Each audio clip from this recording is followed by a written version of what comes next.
আসসালামু আলাইকুম বন্ধুরা, কেমন আছেন সবাই? দেশের ও দেশের বাইরে থেকে যারা আমার আজকের এই রেসিপিটি দেখছেন তাদের সবাইকে শুভেচ্ছা জানিয়ে শুরু করছি। আজ আমি চিকেন স্যুপ তৈরি করেছি, আর চিকেন ভেজিটেবল স্যুপটা আমি তৈরি করেছি মাত্র এক টুকরো মুরগির মাংস দিয়ে। এই মজাদার স্যুপটি তৈরি হয়ে যায়, ছোট বড় সকলেই খুবই মজা করে খাবে। আর শীতের দিন মানেই তো গরম গরম এই স্যুপ।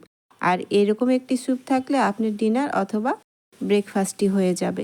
খেতে এতটাই মজা হয়েছে। এই চিকেন ভেজিটেবল স্যুপটি তৈরি করার জন্য মাত্র এক টুকরো মুরগির মাংস লাগবে। আমি এক টুকরো মুরগির মাংস দিয়েছি, আর 1 ইঞ্চির মতো একটি আদা আমি স্লাইস করে কেটে দিয়েছি, আর একটি পেঁয়াজ আমি 4 ভাগ করে দিয়েছি, আর 4-5টি রসুনের কোয়া দিচ্ছি আমি।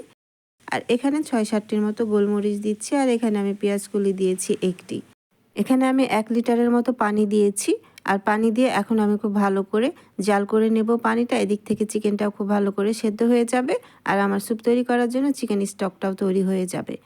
1 টেবিল চামচের মতো আমি লবণ দিয়ে দিয়েছি, যাতে চিকেনের মধ্যে লবণটা প্রবেশ করে আর চিকেন স্টকটাও তৈরি হয়ে যায়। এখন আমি নেড়ে চেড়ে মিডিয়াম আঁচে আমি ঢেকে রান্না করব 10 মিনিটের মতো। আমি ঢেকে দিচ্ছি, ঢেকে আমি রান্না করছি, আর চিকেনটাও খুব ভালো করে সেদ্ধ করে নিচ্ছি। এদিক থেকে আমার চিকেন ভেজিটেবল স্যুপ তৈরি করার জন্য এখানে আমি বাঁধাকপি কুচি নিয়েছি 1 কাপের মতো, আর হাফ কাপের মতো নিয়েছি গাজর কুচি, আর নিয়েছি একটি ডিম, আর 5-6টির মতো কাঁচামরিচ কুচি। এখন প্রচুর সবজি পাওয়া যাচ্ছে, আপনারা চাইলে যে কোনো সবজি দিয়ে এই স্যুপটি তৈরি করতে পারেন, তবে অবশ্যই গাজরটা রাখবেন। গাজর দিলে এই স্যুপটা খেতে কিন্তু খুবই মজা হয়। এখন প্রচুর গাজর পাওয়া যাচ্ছে, গাজরটা দেওয়ার চেষ্টা করবেন। এখন আমি ডিমটা খুব ভালো করে ফেটে নিচ্ছি, আর ওদিক থেকে আমার চিকেন স্টকটাও তৈরি করে নিচ্ছি। আর এটা ডিমটাও অপশনাল, আপনি চাইলে শুধু সবজি দিয়েও এই স্যুপটি তৈরি করে নিতে পারেন। আর এখানে আমি নিয়েছি কর্নফ্লাওয়ার, এখানে আমি 4 টেবিল চামচের মতো কর্নফ্লাওয়ার নিয়েছি, আর এখানে আমি পানিও দিয়ে দিলাম 4 টেবিল চামচের মতো। এখন খুব ভালো করে কর্নফ্লাওয়ারটা গুলে নিচ্ছি। এদিক থেকে চিকেন স্টকটা তৈরি হয়ে গেছে, আর ওদিক থেকে আমি সব কিছু রেডি করে নিয়েছি। দেখতেই পাচ্ছেন পানিটা কিন্তু অর্ধেক হয়ে গেছে। 1 লিটার পানি দিয়েছিলাম এখানে আমি। এখন আমি মুরগির মাংসের টুকরোটা উঠিয়ে নিচ্ছি, আর অবশিষ্ট যে পেঁয়াজ মরিচগুলো ছিল সেগুলো আমি উঠিয়ে নেব। ওগুলো আর কোনো প্রয়োজন নাই, ফ্লেভারটা ছড়িয়ে গেছে দেখতেই পাচ্ছেন। তৈরি করার জন্য চিকেন স্টকটাও তৈরি হয়ে গেছে। এখন আমি উঠিয়ে নিচ্ছি মশলাগুলো। যে মশলাগুলো দিয়েছি গোটা মশলা, সেগুলো কিন্তু অবশ্যই আপনাকে উঠিয়ে নিতে হবে। মশলাগুলো আমি উঠিয়ে নিয়েছি দেখতে পাচ্ছেন। স্যুপ তৈরি করার জন্য চিকেন স্টকটা তৈরি হয়ে গেছে। এখন এখানে আমি কিছু সবজি দিয়ে দিচ্ছি। আমি এখানে দিয়ে দিচ্ছি প্রথমে গাজর। গাজরটা সেদ্ধ হতে একটু সময় লাগে, সেজন্য আমি প্রথমে গাজরগুলো দিয়েছি। আর গাজরগুলো অবশ্যই একটু ছোট করে কিউব করে কেটে নেবেন। আর এখন গাজরটা 2 মিনিটের মতো আমি জাল করে সেদ্ধ করে নিচ্ছি, একটু নেড়ে দিচ্ছি। গাজরটা প্রথমে দিয়ে গাজরটা সেদ্ধ হয়ে গেছে, এখন আমি পাতাকপিটা দিয়ে দিচ্ছি। আর এখানে আমি হাফ কাপের মতো পাতাকপি দিয়েছি। এখন আমি নেড়ে দিচ্ছি, নেড়ে আমি ঢেকে দেব। ঢেকে আমি 2 থেকে 3 মিনিটের মতো সেদ্ধ করে নেব সবজিগুলো। আর এখন প্রচুর সবজি পাওয়া যাচ্ছে শীতের সময়, আপনারা চাইলে এখানে ভেজিটেবল স্যুপটাও তৈরি করে নিতে পারেন। কোনো রকম মুরগির মাংস ছাড়াও এই স্যুপটি খেতে ভালো লাগে। সেদ্ধ হয়ে গেছে, আমি ঢাকনাটা উঠিয়ে নিয়েছি। আমি 2 মিনিটের মতো জাল করে নিয়েছি। এখন যে আমি মুরগির মাংসের টুকরোটা উঠিয়ে নিয়েছিলাম, ওটা হাত দিয়ে এভাবে ছাড়িয়ে নিয়েছি দেখতে পাচ্ছেন। এখন আমি মাংসটা আগেই দিয়ে দিয়েছি, যাতে মাংসের মধ্যে সব মশলাগুলো প্রবেশ করে, আর স্যুপটা খেতে কিন্তু দারুণ লাগে।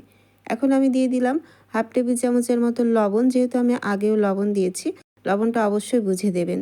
2 টেবিল চামচের মতো দিয়েছি আমি চিলি সস, আর দিয়ে দিলাম 1 টেবিল চামচের মতো লাইট সয়া সস। আর এখানে সসগুলো দিলে এই স্যুপটা খেতে খুবই ভালো লাগে।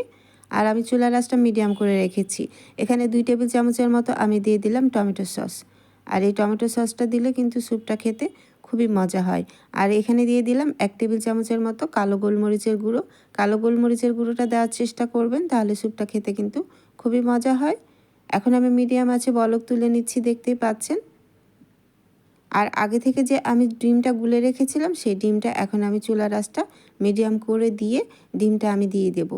ডিমটা আমি দিয়ে দিচ্ছি দেখতেই পাচ্ছেন। আর ডিমটা দিয়ে 30 সেকেন্ডের মতো অপেক্ষা করে তারপরে এভাবে নেড়ে দেবেন, তাহলে ডিমটা খুব ভালো করে ছড়িয়ে যাবে গোটা স্যুপের মধ্যে দেখতেই পাচ্ছেন। আর ডিম দিয়ে তারপরে কিন্তু খুব বেশি জাল করা যাবে না, তাহলে ডিমটা হার্ড হয়ে যাবে। এখন আমি দিয়ে দিচ্ছি এখানে আগে থেকে গুলে রাখা কর্নফ্লাওয়ারটা। আর কর্নফ্লাওয়ারটা একবারে দিতে যাবেন না, বারে বারে অল্প অল্প করে কর্নফ্লাওয়ারটা দিবেন। আমি অল্প অল্প করে কর্নফ্লাওয়ার দিচ্ছি, আর এভাবে একটু নেড়ে নিচ্ছি। আর কর্নফ্লাওয়ার দেওয়ার সাথে সাথেই দেখতে পারবেন স্যুপটা অনেকটাই ঠিক হয়ে আসছে। আর আপনারা যে যেমন ঠিক খেতে পছন্দ করেন, স্যুপের ঘনত্বটা যে যেরকম পছন্দ করেন সেভাবে কর্নফ্লাওয়ারটা বাড়িয়ে কমিয়ে দিতে পারেন। আমার কাছে এরকমই পছন্দ, সেজন্য আমি 4 টেবিল চামচের মতো দিয়েছি। 1 টেবিল চামচের মতো কাঁচামরিচ কুচি দিয়েছি আর হাফ টেবিল চামচের মতো চিনি দিচ্ছি।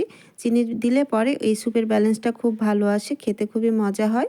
আর কাঁচামরিচ আর চিনিটা স্যুপ নামানোর আগে দেবেন, তাহলে কাঁচামরিচেরও একটা সুন্দর ফ্লেভার আসবে। স্যুপটা কিন্তু আমার তৈরি হয়ে গেছে। আর এই চিকেন ভেজিটেবল স্যুপটা তৈরি করতে খুব বেশি সময় লাগে না, 10 থেকে 15 মিনিটের মতো এই মজাদার স্যুপটা কিন্তু তৈরি হয়ে যায়। মজাদার চিকেন ভেজিটেবল স্যুপটি কিন্তু তৈরি হয়ে গেছে। দেখতে পাচ্ছেন কতটা কালারফুল হয়েছে আর কতটা সুন্দর হয়েছে। নামানোর আগে আমি 1 টেবিল চামচের মতো লেবু দিয়ে দিচ্ছি। লেবু দেবেন, তাহলে সুন্দর একটা ঘ্রাণ আসে। আর হাতের কাছে লেবু না থাকলে 1 টেবিল চামচের মতো ভিনেগার দিতে পারেন, তাহলে একটু টক লাগবে আর খেতেও ভালো লাগবে। স্যুপটি আমার তৈরি হয়ে গেছে, এখন আমি নামিয়ে নিচ্ছি। দেখলেন তো কত অল্প সময়ে মজাদার এই স্যুপটি তৈরি হয়ে যায়।